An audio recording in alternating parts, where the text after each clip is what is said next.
आमचे नवनवीन तडका व्हिडिओ पाहण्यासाठी व्हिडिओ खाली दिलेल्या सबस्क्राइब बटनवर क्लिक करा आणि हो या घंटीला क्लिक करायला अजिबात विसरू नका।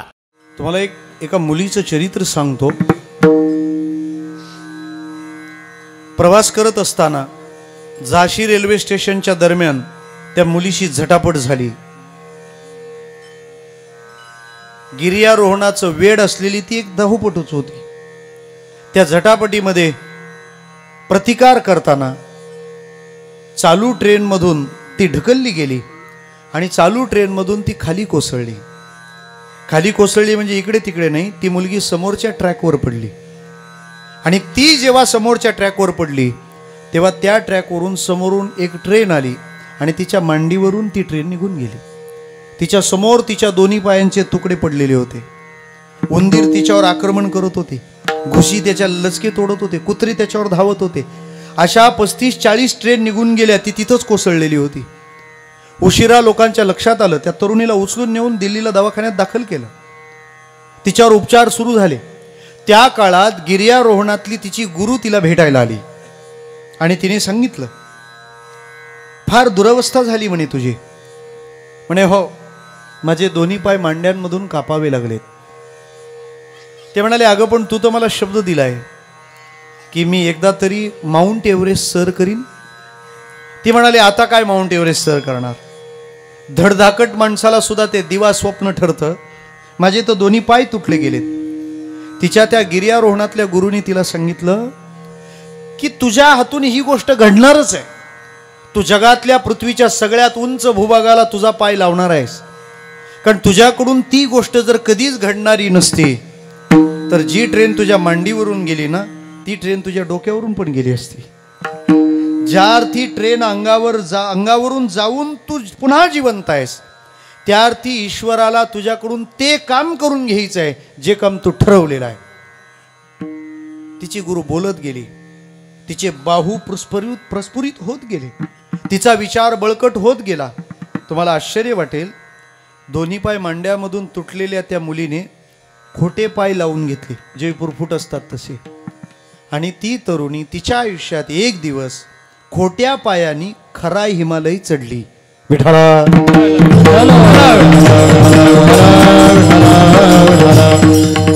आहे ना अप्रूप। आपण 5व्या माळ्यावर, लिफ्ट बंद पडली आहे, कितव्या माळ्यावर जायचंय? 5व्या माळ्यावर। काय झालं? पाय दुखतात, चढवत नाही। आणि कुठं जाऊन आली ती? Mount Everest. किती मीटर आहे? घ्या बघून आता काय असेल, 8,848 मीटर, म्हणजे 8.25 किलोमीटर असं सरळ वर आकाशाकडे। बरं, ते एकाच वेळी पायऱ्या नाही चढायच्या आहेत। तिथं पोहोचेपर्यंत, त्या उंचीला जाईपर्यंत किती डोंगर पायलथे घालायचे, जिथं ऑक्सिजनची व्यवस्था नाही आहे, जिथं ऑक्सिजनच नाही आहे, तुम्हाला सिलेंडर्स घेऊन जावे लागतात। बरं, सतत हिमस्खलन होत असतं, कोणत्या गर्तेत तुम्ही अडकलात तर काहीच सापडणार नाही। किती गेले, बुडाले तयाचा मूळ ना मार्ग, लागला तो लाग सांडोनिया, हे प्रमाण तिथं फिट बसतं। मग अशा स्थितीत ती तरुणी खोट्या पायाने खरा हिमालय चढते। कशाच्या जोरावर? कोणाला द्याल क्रेडिट? जिचे पाय नाही, जिचा आत्मविश्वास तुटला होता, नुसते पाय नाही जोडले तिच्या गुरुने, तिचा विश्वास, तिची शक्ती पुन्हा भरली। तू अशी आहेस, तू इतकी सक्षम आहेस। बरं जाऊ दे, मला त्या मुलीचं नाव सांगाल का? हा, मुलीचं नाव मुलांनीच सांगितलं शेवटी। विठ्ठला बरं, तू तिचं नाव सांगितलं, आता तू तुझं नाव मला सांग। हा, पूर्ण नाव सांग ना। अजय मध्ये काय? अजय महादेव खरात। इथं आहेत का महादेवजी खरात? बाबा नाही आले, आई पण नाही आली, कुठे बसलेत का? अजयची आई बसलेत का? धन्यवाद। हा, म्हणजे आजच्या मुलांना काय माहीत असलं पाहिजे हे तुम्हाला माहिती आहे। विठ्ठला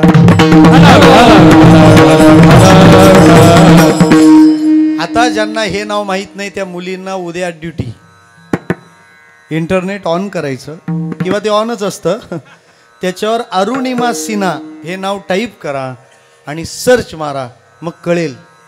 पाय तुटलेला माणूस उभा राहतो, आत्मविश्वास तुटलेली नाही उभी राहत. विठ्ठला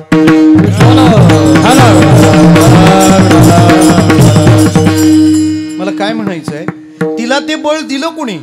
तिला कुणीतरी बोलत राहिलंय, तू सामान्य नाहीस, तू सामान्य नाहीस, तू सामान्य नाहीस. तसे संत आम्हाला सतत समजावत राहिलेत, यू आर नॉट सिम्पल. तुम्ही सामान्य नाही आहात, तुम्ही साधारण नाही आहात, यू आर ऑलवेज स्पेशल. तुम्ही खास आहात, तुम्ही खास आहात. माणसाला स्वतःला अशी कोसायला सवय लागली. त्याला जर म्हटलं ना, ए कीर्तनात टाळ वाजव, ते काय आपल्याला जमणार आहे का? मग मृदंग वाजव, ते काय आपल्याला जमणार आहे का? मग न झोपता कीर्तन आहे काय, ते काय आपल्याला जमणार आहे का? याला जमणार काय काय माहिती. अरे देवाने काहीतरी भरलंय ना आपल्यात, ते आपलं आपण ओळखा, ती आपली ओळख आहे. दुसऱ्या सारखं करायला जाल तर मग आपण म्हणजे हे असंच राहील. तुमच्यात देवाने काहीतरी वेगळं भरलंय, ते ओळखावं लागेल आणि ते डेव्हलप करा. मॅक्झिमायझिंग लाईफ, त्या जीवनाला विशाल बनवा. माझी तर मुलांना विनंती आहे, ते फॅशन वगैरे करतात ना, माझी काही मनाई नाही, त्या वयाचा तो प्रभाव असतो. नंतर फॅशन करता येत नाही का? देवच कंटाळतो त्याच्या फॅशनला, मग सगळे आमदार फोडून टाकतो. विठ्ठल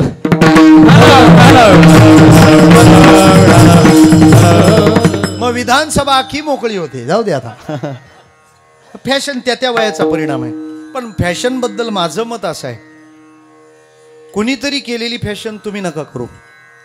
तुम्ही असं काहीतरी करा की तुम्ही करता ती फॅशन झाली पाहिजे. विठ्ठल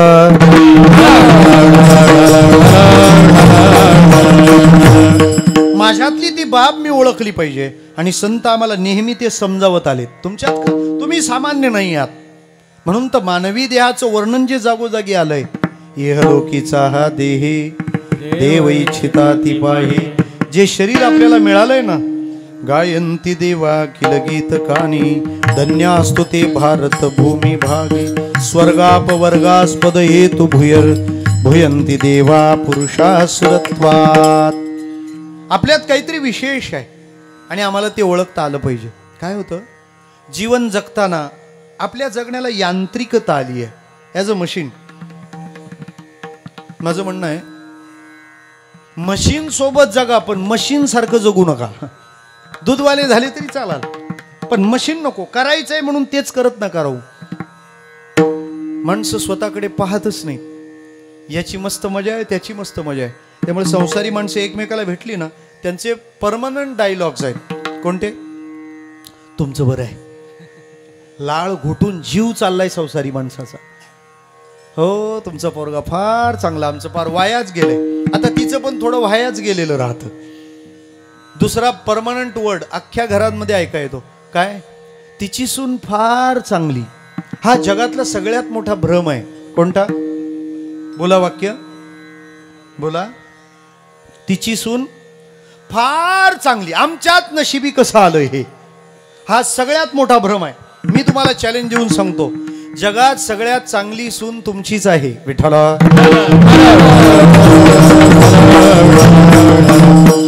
आपल्यालाच वाटत राहतं, अख्ख्या कळंबोलीत आपली सासूच सगळ्यात डांबरट आहे. चूक. सगळ्यात प्रेमळ सासू आपलीच आहे, ही ध्यानात ठेवा. सगळ्यात चांगली सून आपल्यालाच भेटली, पण ती गोडवे गाते. तिची सून फार चांगली का? मग मी बघितलंय, सासूचे पाय चेपत होती. काय म्हणते? सासूचे पाय चेपत होती. आता ती 4 माणसात पाय चेपते, सासू एकटी भेटली का गळा चेपते, हे हिला माहिती आहे का सांगा? त्यामुळे अर्ध्या अंदाजाने काय, अर्ध्या माहितीने अंदाज वर्तवू नये. आपल्याकडे आहे ते, फक्त आपण आपल्या जीवनाकडे निवांतपणे पाहावं. भाऊराय होते ना आमच्या भिवंडीला, संत शांताराम भाऊ जयवंत. ते कधी कधी स्वतःकडेच बघत बसायचे, कधी कधी आरशात स्वतःला पाहत बसायचे. आपल्याच डोळ्यावरून हात फिरवायचे, पांडुरंगा किती सुंदर डोळे दिलेस रे, हे नसते तर हे सुंदर जग मी कसं पाहिलं असतं. किती छान कान दिलेत, तुझं कीर्तन भजन ऐकता येतं. हे हात नसले तर हे भजनात टाळी कशी वाजली असती. हे पाय नसते तर तुझ्या वारीला कसा चाललो असतो. ही वाणी नसती तर तुझे गुणगान तरी कसे गायले असते, हे नाक नसतं तर तुला वाहिलेल्या फुलाच्या निर्माल्याचा गंध कसा घेता आला असता. मग एवढ्या गोष्टी इथं बसलेल्यांपैकी ज्याच्याकडे आहेत तो अंबानीपेक्षा श्रीमंत समजावा. विठ्ठला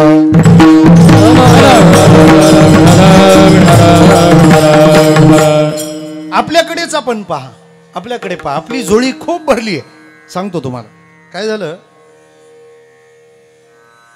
एका दरिद्री माणसाने देवाला अडवलं, देवा काहीतरी कृपा कर, लक्ष ठेव माझ्याकडे. आणि काय, अरे किती दिवस दारिद्र्य सहन करायचं. प्रभू म्हणाले तुला एक युक्ती सांगतो. तू ज्या नदीच्या किनाऱ्यावर ध्यानाला बसलास ना, या नदीतून चालत जा. हे जे दगड दिसत आहेत ना वाळवंटातले गोटे, याच्यात तुझ्यासाठी मी एक परीस ठेवलाय, घेऊन जा. आता असा पत्ता सापडल्यानंतर तो उतरला आतमध्ये, पण त्याने एक युक्ती केली. लोखंडी अशा पट्ट्या तारेत गुंडाळल्या आणि ते गळ्यात बांधलं. प्रोजेक्ट बघा त्याचा कसा छान आहे. तो त्या नदी पात्रात उतरला, एक दगड उचलायचा, कारण तो परीस आहे हे कळेल कशाने, लोखंडाचं सोनं झालं पाहिजे, परिस्पर्शाचा तो महिमान आहे. मग तो दगड उचलायचा, त्या पट्टीला लावायचा, नाही सोनं झालं फेकून द्यायचं. सुरू झालं त्याचा कार्यक्रम. अर्धा पाऊण तास छान चाललं होतं. दगड उचलायचा, पट्टीला लावायचा, फेकून द्यायचं, उचलायचा, पट्टीला लावायचं, झालं का सोनं, नाही झालं, दिलं फेकून.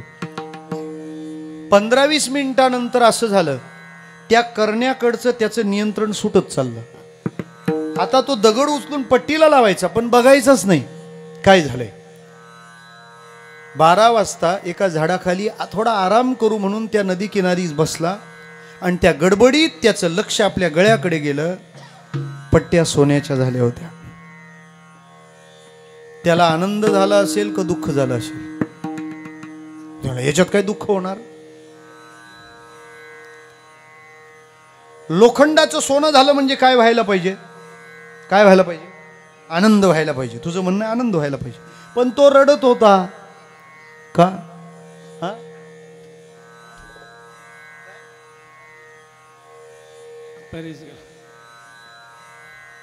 काय झालंय का, नेमकं काय झालं. हा, दोन्ही झालं, सुखही झालं दुःखही झालं. पण दुःख का झालं, त्याला काय, त्याने बघितलंच नाही. तुझं नाव काय. हा, आता त्यांनी पूर्ण नाव सांगितले. याला म्हणतात सुधारणा. अमित आबा गोफणे. विठ्ठला बरोबर गोफन गोटा फेकला त्यांनी. बरं, फार सुंदर निरीक्षण केलंय त्याने. जर त्या लोखंडाच्या पट्टीचं सोनं झालं म्हणजे बरं वाटायला पाहिजे होतं ना, पण तो रडत राहिला का. लोखंडाच्या पट्टीचं सोनं झालं म्हणजे माझ्या हातात एकदा परीस आला होता, मग दुःख का झालं. उचलायचं, पट्टीला लावायचं, फेकून द्यायचं, या गडबडीत मी स्वतःकडे पाहायला विसरलो. कोणत्या दगडाच्या स्पर्शाने लोखंडाचं सोनं झालं कळलं नाही आणि दगड समजून, त्या स्थितीत समजून मी परीस सुद्धा भिरकावून दिला. आता मला तो पुन्हा सापडणार नाही. जरा सोपं बोलू. तपासणीच्या निमित्ताने आपल्या हातातून परीस सुटून गेला तरी एक वेळ चालेल, पण मनुष्य म्हणून जन्माला आलेली माणसं स्वतःचं महत्व समजून न घेतील तर जमणार नाही. विठ्ठला म्हणून संत आम्हाला सांगत आले, तुम्ही कोण आहात. अमृतस्य पुत्र आहात, तुम्ही अमृताचे पुत्र आहात.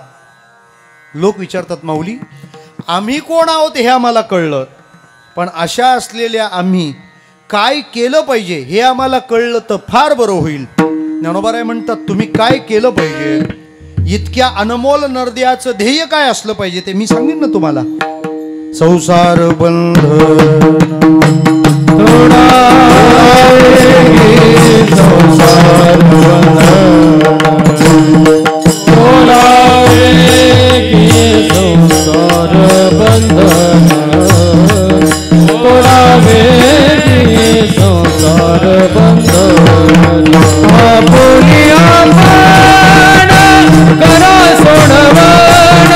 करा सोडवण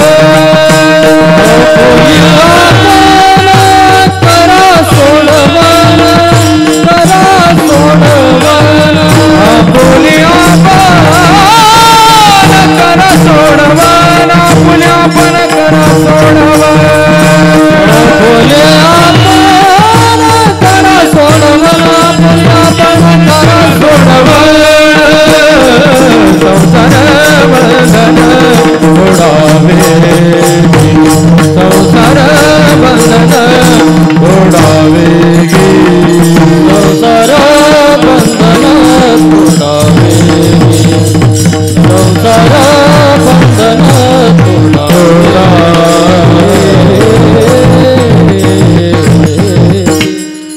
तळ इथून कुठून आले? हा भंग जंजीर आहे, एंट्री कळत नाही विठाला.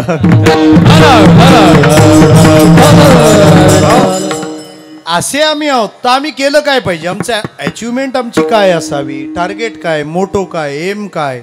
ध्येय काय? उद्दिष्ट काय? लक्ष काय? हेतू काय? प्रयोजन काय? मिळवायचं काय? हवं काय? मिळवलं पाहिजे काय? स्वप्न काय? आम्हाला हस्तगत करायचं काय? आम्हाला मिळवायचं काय? महाराज म्हणतात संसार बंधन तोडावेगी. तुमच्या ज्या क्षमता आहेत त्यानुसार तुमचं ध्येय असलं पाहिजे, त्यानुसार तुमचं ध्येय पाहिजे. महाराजांनी आम्हाला ध्येय दिलंय, संसार बंधन तोडा, लवकरात लवकर तोडा. महाराज ज्याला तोडायला सांगतात तो शब्द आहे संसार बंधन. नुसता संसार नाही म्हटला, संसार तोडा नाही म्हटलं. संसार तोडा का म्हटलं नाही? कारण संसार तोडता येत नाही. येतो संसार तोडता? मला सांगा, गृहस्थी माणसाला किती वाजता भूक लागते? दुपारी 12 वाजता. आणि संन्यस्त असेल तर त्याला किती वाजता भूक लागते? जरी झाला संन्यासी माध्यान्नासी तोंडवासी. म्हणजे संसार तोडता येत नाही, तो आमच्याकडे राहतो, तो उरतो. म्हणून माऊलींनी संसार तोडा असं म्हटलं नाही, पण त्याच्याविषयीची बंधन नावाची आसक्ती तोडा. संसाराबद्दल संतांनी नाही राग व्यक्त केला कधी. ते म्हणतात ज्यांनी संसार केला ते म्हणतात केला तरी चालेल, यात नवल नाही. ज्यांनी तो केला नाही त्यांनी म्हटलं तो केला तरी चालेल. असोनी संसारी जीवे वेग करी वेदशास्त्रोबारी बाह्या सदा. संत कुठेही व्यवस्थेला धक्का लावत नाहीत, ते अवस्थेतल्या बदलाचा आग्रह धरतात. काही काही घरांमध्ये आम्ही जर गेलो ना तिथे मग त्यांना म्हणतो लावा बातम्या आता, कारण त्यांच्या बातम्या संपल्यानंतर ह्या बातम्या तर आता बघाव्यात. मग बातम्या लावायला सांगितल्यावर ते काय म्हणतात माहिती का? महाराज टीव्हीला रिचार्जच नाही मारला आम्ही. म्हटलं का नाही टीव्हीला रिचार्ज मारला? ते म्हणाले आमच्या पिंटूची परीक्षा आहे. विठ्ठला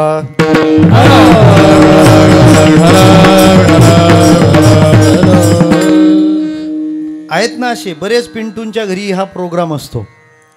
पोरगा 10वीला आहे, वर्षभर टीव्हीला रिचार्जच नाही, ते शेजाऱ्याकडे बघायला जातं. विठ्ठल म्हणजे संसार आणि संसार बंधन मधला फरक कळला ना आता. घरच्या टीव्हीचा रिचार्ज न मारणं यापेक्षा त्यांचं टीव्हीचं आकर्षण नष्ट करणं हा उपाय आहे. तुम्ही इकडून बंद केलं तर ते तिकडून बसतात. त्यांना मोबाईल देणार नाही, ते पुस्तकात मोबाईल घेऊन बसते आणि सांगतं मी मोबाईल मधलं पुस्तक वाचतोय. विठ्ठला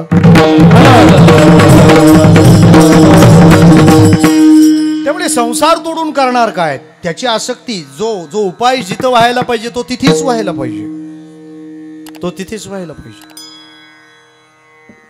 महाराज संसार तोडण्याची भाषा नाही करत, संसाराचं बंधन. मग संसार बंधन याचा कोणता अर्थ तुम्ही आम्हाला सांगाल? सांगा. एक अर्थ जो शंकराचार्यांच्या परंपरेला मान्य आहे, ते संसार परंपरा मुळात कशाला म्हणतात? पुनरपि जननम पुनरपि मरणम पुनरपि जननी जठरे शयनम य संसारे खलदुस्तारे कृपया पारे पाहि मुरारे भज गोविंदम गोविंदम भज मूढमते. किती वेळा जन्म यावे नित्य भावे भजित, नित्य भावे भजित, भावे भजित. वेळा जन्म यावे नित्य भावे भजित, नित्य भावे भजित. किती वेळा जन्म यावे नित्य भावे भजित, नित्य भावे भजित, नित्य भावे भजित. किती वेळा जन्म यावे नित्य भावे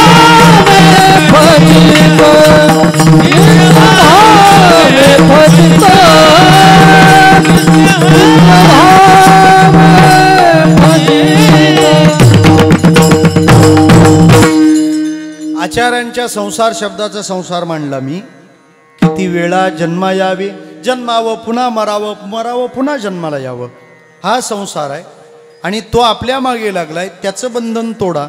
असं असेल तर माऊलींना हे म्हणायचं आहे का, संसार बंधन तोडा वेगी. आणि ते मनुष्य देहाला आलेल्या माणसाला का सांगतात, ते जमलं तर याला जमेल, येथाच जमेल, दुसऱ्या कुठे नाही.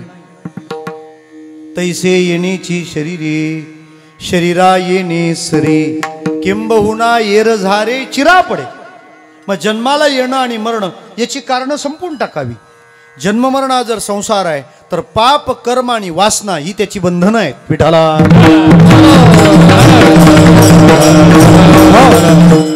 काही जागी तर असं म्हटलंय, मी जन्माला येतो मी मरतो हे खरं वाटणं हा संसार आहे. अगा उपजण्या निमणे हे साचची जे का मानणे, तो जीवलोक मी म्हणे संसारवन. काही लोक आपण ज्या वस्तूत राहतो यालाही संसार म्हणतात. स्वर्ग संसार नरकावस्था यातला संसार शब्द या विश्वाबद्दल लावला जातो ना. संपूर्ण संसाराकडे आम्ही पाहिलं म्हणजे या विश्वाकडे पाहिलं. मग माऊली बंधन हा शब्द आम्ही कुठे लावू? जन्म मरण माझ्या ठिकाणी आहेत हे अज्ञान म्हणजे बंधन. जन्म मरणाच्या येरझारा त्याला कारण पाप कर्म वासना हे बंधन. आणि तिसरं, मी ज्याच्यात राहतो त्या संसारातल्या वस्तूंचा मला असलेला मोह आसक्ती हे सुद्धा बंधन. त्या वस्तूची आशा तोडणं म्हणजे बंधन तोडणं आहे ना. देऊ आशा तापोनी देऊ आशा तापोनी देऊ आशा तापोनी